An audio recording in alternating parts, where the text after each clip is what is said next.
celebrate sa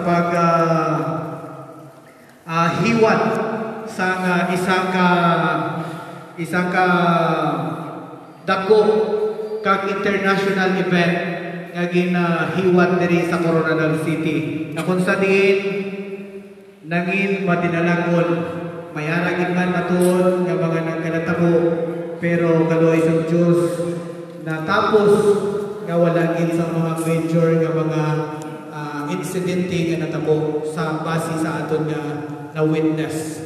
Kag ang inyo kooperasyon tagsa sa mga kabalikan communicators sa Region 12 isa ka akong contribution, no?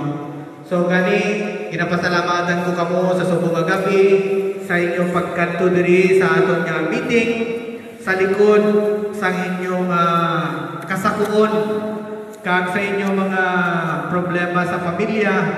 Pero besides ginhatagan gid ninyo panahon ining aton nga schedule nga meeting para nga kung saan magkitay naman kita maghinun-anon sa aton ginhiwat nga festival kag subong man sa pag-receive ninyo karon together sa aton nga honorary member si Kilo Bravo 501 si Sir Cyrus Urbano. Ari siya karon para sa paghatag man sa inyong mensahe sa inyo para sa iyang